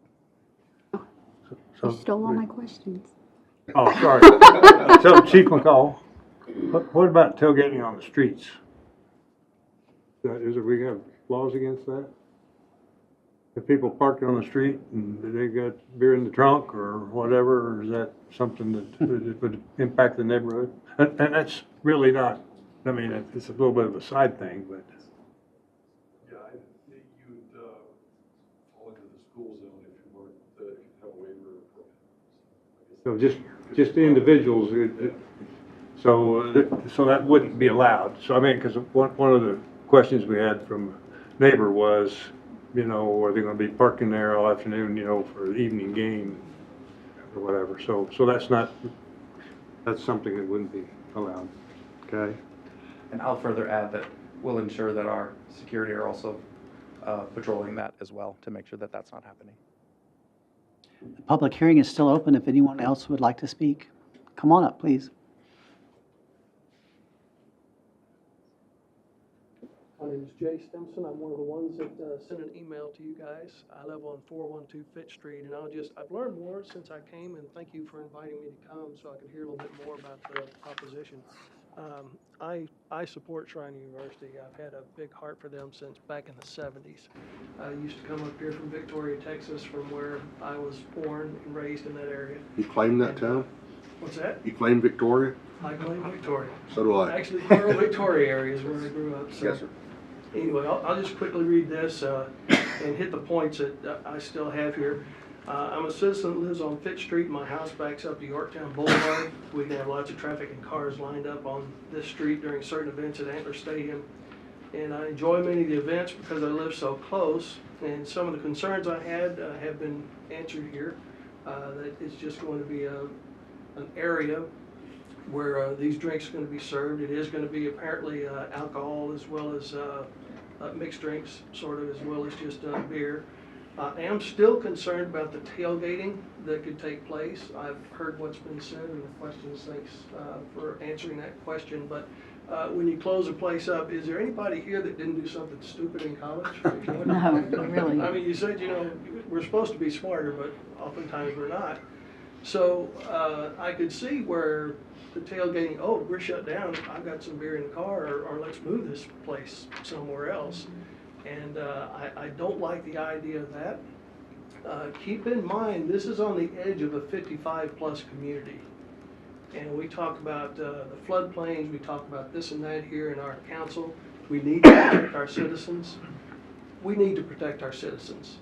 I think it is, I would love to see some way for the students to have fun. I don't agree with this particular decision. I think we're sending mixed messages to those that are in high school. Oh, it's okay in this roped off area, but if you're 1 foot outside, you can't have your own alcohol. Well, that just seems kind of silly and crazy to me that that's not going to work out too well. We're going to have 3 nighttime events, 9/5, 9/19, and 10/3. Those will be including those alcohol sales. There's some really dark areas along Yorktown Boulevard because I've gone to many of the events there. And as you're walking home, it's kind of dark along that area. So I could see where there could be, hey, let's keep this up. You know, then you don't Or have to drive accidents. if you're still a little bit buzzed. So we can just continue our tailgating here on Yorktown Street. Again, I want to emphasize it, and I'm not representing my community. I'm an individual citizen who lives in that community, but I see that that could be an issue. So I really, really encourage you to think about that very carefully, because, you know, as we get older, we're not as good at driving, and if we're dealing with people that are not, you know, in their faculties, leaving and going to cars and hanging out, and I agree, you cannot see the football field very well from that area. I know, again, because I've been there before. Real quick, we bought our home knowing that the stadium's nearby. However, patrons attending a high school football game are a different crowd than the university crowd that has served alcohol during a game. High school game patrons are hometown folks who are not drinking during games. The participants, parents, and fans live here. There's more community pride, desire to promote civil behavior, and take care of our stadium facilities. Although most all Shriner students are in-state students, the percentage of hometown ties to the university group is not as high as our local high school events. Also, visiting guests for university games generally create a more intense type of rivalry atmosphere, which we hope will happen because we'll be competitive, right? But especially when fueled with alcohol, that could be a problem. So we're allowing this fun zone to take place, but we're closing down before the game. So that means we're going to allow inebriated people to go into the stadium, which can cause problems. You might as well sell it. My time's up. Thank you. I have some comments too. Let me close So out the sorry, public I'm hearing, if sorry. that's okay? Oh, okay. Anybody else? It is okay. All right, I'm going to close the public hearing at 7:41. Ms. Seigerman. I forget about that. While I am not in favor of government getting in the way of many things, there's a reason why we did this, have this ordinance from the very beginning, this 300 feet. There was a reason for it then, and I think there still is now. And I agree with quite a few of the comments. I have concerns. I've been to many games and had alcohol, and not a lot, but I mean, it's part of the fun and the entertainment and the experience. But that, I don't think it's well suited in that location for that, the stadium, and the fact that it's been hosting mostly underage students and players. And I think it does send a not a great message. And believe me, I understand the reason why you want to do it. And I'm very appreciative of the partnership that you're forming with KISD. However, I just don't agree with the alcohol part of it and how you're going to do all the things you need to do to keep it safe. So that's just my personal. But I wish you all the best. I look forward to seeing the game either way. Some questions. Please, go ahead. So while some questions have already been answered, who is getting the revenue off of the alcohol sales? Shriner, University. University? Yes. And when you say security, are these individuals going to be able to pull people over, give citations, or are they just presence? No, it's more than presence. And so, like when we have a spring concert on campus or large events on campus, our chief of security will reach out to the county and or city for police officers to be present. At the same time, we've also have increased security as well that are not in that capacity. And so they will be around patrolling particular areas. But specifically in that area, it will be a Texas Peace officer. Okay. This may be a question for William, I'm not sure. So it is for these 5 events for this year, but in the event midway through, it's just not working out, can we rescind it midway through the year? Can we adjust it midway through the year, or is it we're agreeing to the 5 games? Right, if you agree to this resolution, it would include the 5, and you can't rescind it halfway through. Okay.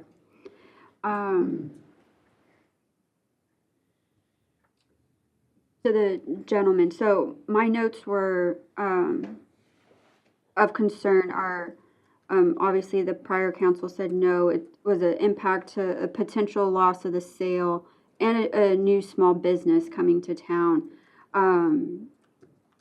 But one thing that hasn't been said was Kerrville's known as a recovery program, and that's my concern is, to you, the gentleman, in this specific area, it's okay to drink, but we have there's a lot of drinking going on, underage drinking throughout our community, and a lot of recovery programs in our community. So that would be that's my concern, there. You said Aramark is gonna be the one that's serving, so they're licensed by TABC, so is there gonna be a 2-drink minimum or maximum, or is there gonna be a max, or is it gonna be? I'm just trying to ferret through the tunnel here, just, Absolutely. That's a fair I question. know their licenses, if they overserve, their license is up for grabs. That's correct. The other question that was brought up, and I answered it, but I wanna make just as clear as I can, there will be no alcohol served inside the stadium itself. 100%. That was brought up, oh, they're gonna sell beer out of the concession stand. That will not happen. The alcohol cannot leave that cordoned area. That's part of our application to TABC on behalf of Aramark. That cannot happen. And then in terms of the drink limit, we have not had that conversation, just we haven't experienced that, and that's for all sincerity. But I will tell you, we've been pretty successful thus far where we haven't had to cut people off, but that is absolutely something that we'll have to do if that occurs. I know it's uncharted territory. 'Cause That is correct. none of us have done this before, so it's. Correct. Yeah, but the Shriner does this at 2 locations already. That's right. We And do. so they have been doing it before, not at this location, but they've managed, we had really no particular problems with them managing drinking at these other 2 locations. I think, anyway, I think, I understand concerns, and there's certainly people that are against drinking, but it's a pretty common thing that goes on.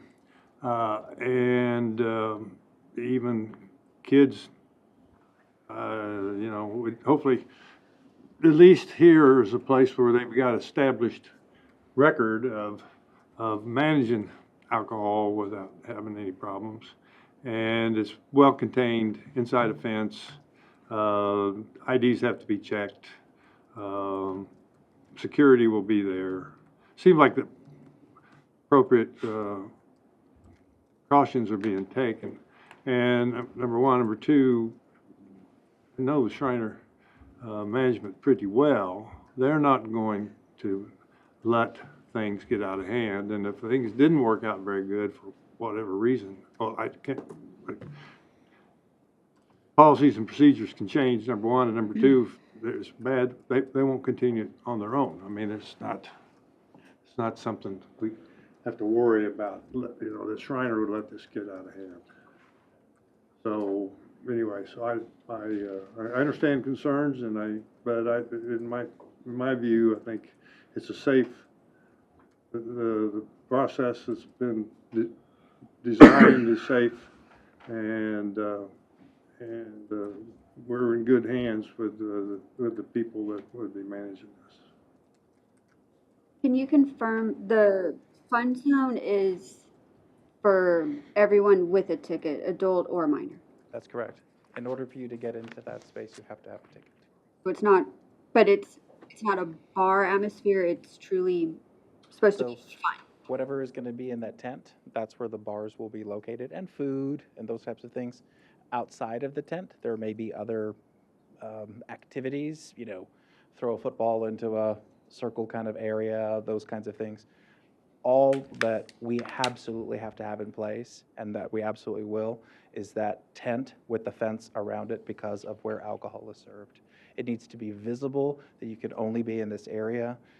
We're required to have security presence so that alcohol cannot go in and out. And so the fun zone area is a lot larger, but particularly what's going under and in that tent, that's where the bar will be located. Public hearing's over, though. I understand your point. All right, listen. I like Shriner. My wife graduated from Shriner. I'm even wearing garnet today. But when presented with a similar question on the property that was the former Creations, but wanted to have a wine bar in that site, we said no, because it was too close both to St. Peter's preschool and Notre Dame. Wine bar wasn't even going to be open when the schools were open, and we still said no. When the gentleman who had a contract or an option on a piece of property wanted to serve alcohol near a school property, we said no. And the principle behind those decisions was, we don't think alcohol sales has a place near public schools. That hadn't changed. It may be 4-1 tonight, but I'm not voting for this because I don't think it's right. If you have a policy that alcohol sales need to be away from schools, even if you wear garnet, even your wife is a graduate of Shriner University, that procedure and that policy hadn't changed. So it may be 4-1 tonight. You know, I like Shriner. I do. And I also enjoy a beer occasionally. I hope my mom's not watching tonight. No, she's gone now. She went home. But I think I think as a public policy, that is a valid policy. And if the council approves it, I'm sure you'll do a good job. And I think you'll be safe. I think it'll be fun. I would remind people that college graduates, a lot of undergraduates, are not old enough to drink alcohol. Although when I went to school, you could drink at 18, so it's a long time ago. If there is a motion, I'll be happy to entertain it. But please know in advance that I'm going to vote against it. I would make a motion that we approve resolution number 21-2026. Is there a second?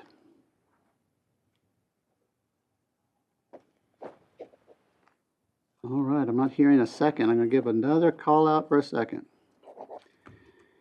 Okay, that motion dies for lack of a second. Do we have to have a motion in opposition? If you want to have a motion in opposition. But we don't have to have, no, because it died for lack of a second. All right, thank you for your work on this. We hope to have a great season. And thank you for understanding our position. We look forward to seeing you all at the game. All right, thank you. Next item is item number 9A. General contract with Musco Sports. Mr. Brimhall. Mr. Brimhall, as he's coming to the podium, posted a picture of himself behind a drum set the other night. Oh, you did? Rocking and or rolling. Both simultaneously. Sweet. Was it a fun zone when you were rocking and rolling? Or? The fun zone? In my own personal fun zone, maybe? Behind a set of drums, I'm always in my fun zone. Well, I guess that depends. 99.9% of the time, I'm in my fun zone. Thank you for asking. Musicians got to stick together. Oh, I just got a text from my mom. Uh-oh. Uh-oh. I'd be so grounded. She was watching. Oh, Go ahead, goodness. please. All right, Mayor and Council, this is something we've been working on for quite a while. Before I moved here in March of 2025, there was a hailstorm that knocked out some of the lights at the tennis complex. And we love our friends at TML, but man, those guys really, dot their I's, cross their T's. So finally, we've had enough luck with them that they're going to pay for the replacements on all of those lights that were damaged during that hailstorm. And basically for $0. It's great. We've met our deductible, so we're good to go there. And this is just an item to allow staff to enter into a contract with Musco Lighting so that we can get that taken care of, because frankly, it's been too long. We've got to get that place lighted up again. Right. Comments or questions for Mr. Brimhall? No, I'm ready to make a motion, but Do it. All right, I make a motion that we authorize the city manager to finalize and execute the agreement. Second. Motion been made and seconded. Any discussion? All in favor, so vote. And it passes unanimously. Let there be light, say. Let there be light, that's right. 9B, services contract. Mr. Hornis. Mayor and council, so this is an agreement that EIC approved at their last meeting. This is a secondary additional administrative services contract. This will cover persons acting as liaison for the city, with some of our boards and commissions, manage grants and incentives for small businesses, undertake grant writing, work on business retention and expansion and outreach, downtown redevelopment, help handle market research, work on projects. This is a position that we currently fund through the general fund. We have made a request back in February for EIC to consider it, and did so the previous year as well. We had a year's worth of data to kind of show, here's what's going on. Interestingly enough, I was hired on, and this was kind of a big component of my job. Very rapidly, this was, less and less and less what I was able to do. And so we have kind of triaged this until we were able to get that economic development manager to help kind of satisfy that need we have in the city. And so this last meeting, EIC said they were yes, they would like to fund it. They wanted to keep it as a separate agreement from our current administrative services contract. So we have a separate agreement that's $221,000 this year. That covers city manager, legal, HR, finance, et cetera. This is more of a direct, kind of a direct approach on this role. So not secondary, but not a KEDC function, more of an internal, localized economic development manager. The work that Kelly Hagemeyer has been doing, and doing well within the city. And so this one is set to be expired in 2030. So we have some guardrails in here. It's also got a 90-day termination clause for either one of you. We have performance measures in there, annual reporting that we're gonna have to come back to, specifically for EIC to kind of see that they're getting their money's worth out of it. And the amount is for, an annual amount right now would be $105,000 with a 4% escalator each year going to 2030. And there is an ask that it would fund $25,000 for the remainder of this year as well. And with that, Mayor, Council, I'll turn it back over for any questions. Questions for Mr. Hornis? I do. So I guess it just goes on until 2030? It does unless either party, the city or the EIC, cancel. So will it always be 4% every year increase? If we go with this agreement that's before you, yes, ma'am. That's enough, you think? Yes, ma'am. I mean, that's staff recommendation. Okay, well, I'll just keep shopping and putting sales tax money into the EIC so we can be on the budget every year. If I have to, I will continue to shop. Here we go. Any other comments or questions for Mr. Hornis on this? If not, is there a motion? And Mayor, we do have one citizen speaker. Thank you for letting me know. Welcome. And that is? George Baruti. Mr. Baruti? Okay. All right. No? Any comments or questions? If not, is there a motion? Make a motion that we authorize the city manager to finalize and execute this agreement. Motion's been made and seconded. Any discussion? All in favor, so vote. Passes unanimously. All right, 9C, approval of airport master plan. Mr. Griffin, you've been a very patient man tonight. Well, thank you, sir. I appreciate the opportunity to come talk to you about this. The master plan is an 18-month effort at this point, basically, to meet an FAA and a TxDOT aviation requirement that says every 10 to 15 years, airports that get grant reassurance money back, put together a master plan and keep it updated. This master plan in it has short-term requirements, kind of midterm requirements, 10-year plus requirements in it. We held 3 public meetings in building this up.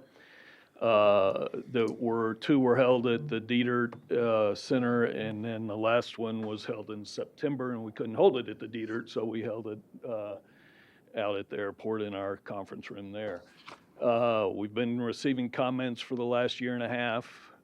Company Kaufman and Associates did this work for us. It's got, we posted the draft that we're proposing to y'all is posted on our website.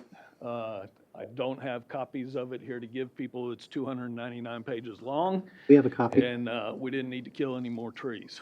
So this is a piece of the draft. It has great color graphics in it. It has foldouts that have plans and ideas and things of where we feel the airport ought to go over the next 15, 20 years. These things are not funded. Many of these things are not. The things that we have on our to-do list in the near future, let's say in the next 5 years, those projects we will have to fund out of our own pockets. We're not going to be, we're not looking for any big capital improvement plans coming forward to you guys over the next number of years. And so I'm looking at this to get you all to salute it and support us on it. I will say, kind of my one plea is, this is one piece of paper that we need to get signed in the near future so that we can get our reimbursement for the land acquisition a year ago, the $3 million land acquisition. TxDOT Aviation needs this paperwork to justify they're spending 90% reimbursement funds back to us. Getting the runway is part of the plan. That land gives us an opportunity to extend the runway down the road, yes, sir. So we need this so that we can get it to TxDOT Aviation so that the FAA will fund our $3 million land buy from last year. So I attended some public meetings for this, and it's I'm not a pilot and I don't fly in and out of the airport, but most I can say is Dad was a pilot and flew around in a little plane, threw up every time. But the people there from TxDOT. Right. And there was a long working process and good thought, I think. Going ahead, the airport is a huge asset for our community. It's been designated within the last year or year and a half as a national airport, not a regional airport, which gives us more firepower. So anyway, I from what I saw, I certainly would recommend that, that the process that was gone through was very effective, and it's a wish list, and it'll change. It'll change. It's a change, but it's a great starting point, I think, and it may not happen in exact order, but these kinds of things will be happening in our future if we can find the money for it. That's right. Yes, sir. Thank you. Any questions or comments? This is a silly question, but I'm sure someone from our legal department or someone on your board has reviewed it. Ma'am, so city staff was involved in process from Public Works, Planning, Engineering, my office. We provided comment to any of the drafts that came through, and so staff recommends approval of the drafts, or of the final version. Yes, ma'am. So this kind of sets up all these projects so that the federal and state people know kind of what's, Absolutely. The way TxDOT Aviation works, they look at our master plan, they look at all the master plans across the state. As the councilman mentioned, we moved up from a regional to a national airport. The appropriation of money that the state does to regional and national airports, the national airports have a bigger pocket of money that's out there and we can fight for. So it goes hand in hand. The fact that we have a master plan, when we work with our planners at TxDOT, they already know where we're coming from because it's in our 300 pages, and it helps because TxDOT Aviation was our planner from TxDOT Aviation was also in attendance at all of our public meetings. So we haven't done this in a vacuum from TxDOT either. So it's a good process. Any other comments or questions? Is there a motion?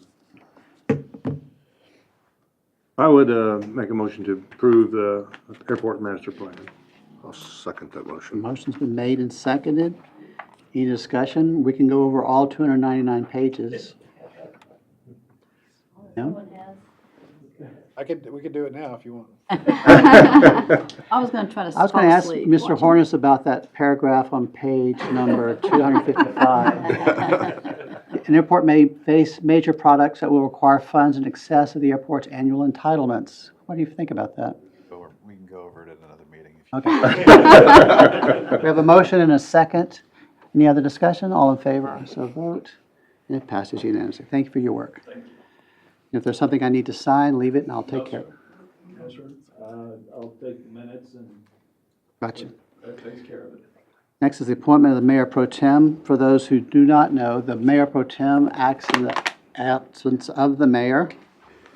And typically that person is the one with the most seniority on council.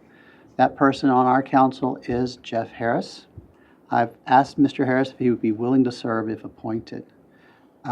Therefore, I would make a motion that we appoint Jeff Harris as our new mayor pro tem. Second? Motion's been made and seconded. Any discussion? All in favor, so vote. Guess so. I guess I'll vote. So our next meeting, I'm not going to be there, so you're right. Monday. That's true. Our next item is an appointment for the Kerr County Joint Airport Board. Mr. McKinney, do you have a recommendation? Yes, sir. Oh, I'm sorry. No, go ahead. You introduce. ahead. No, I'm sorry. Okay. We have 5-year term limits on our board membership. They're on a 5-year rotation. So every year we replace a board member going out. Mark Mosier has been serving the last 5 years in the current position. Mark is timed out, and the board, we put out a public notification, asked for people interested, did interviews, and the board has recommended that Barry Dallin be selected as the next board member to replace Mark Mosier. Additionally, we have a member that has moved away from the community. He's been serving, excuse me, from a distance for the last little over a year. Steve Schmierbeck. Steve has moved to the Conroe area. So we have he was asking if we had the opportunity, he would step down if we could find somebody capable. Mr. B.B. Stanfield, a member of our area, pilot, background in aviation, came forward and was selected from the candidates by our board. So these two members, or we'd like to have these two members recognized by you guys, blessed, and we'll carry on. They like the unpaid work? I keep saying you get raises with zeros, but so. So I would make a motion. Do you concur with that? Yes. Okay, make the motion. Make a motion that we approve Mr. Dallin, Mr. Stanfield for the board positions at the airport. Is there a second? I'll second. Motion's been made and seconded. Any discussion? The new board members need to understand that there has been in the past, some turmoil on that board, and we hope that those days are over. Motion made and second. All in favor, so vote. And you are hereby appointed. Thank you. Do we have any items for future agendas? No? Do you? I will just report back on one that City Manager Rice and I've been working on a little bit. We finally are getting a little traction on this Purple Heart designation. We've got a great point of contact now with the Military Order of the Purple Heart national level, and we are just, I brought it up, we haven't forgotten about it, it's just trying to get through all the red tape to get it, so. Good, thank you. Any other items for future agendas? Go to the Smithsonian. That'd be good. Saturday it opens. Items for future agendas, guys? No. All right, at 8:10, we'll go ahead and adjourn this council meeting. Congratulations to our new member who has survived. Shelby.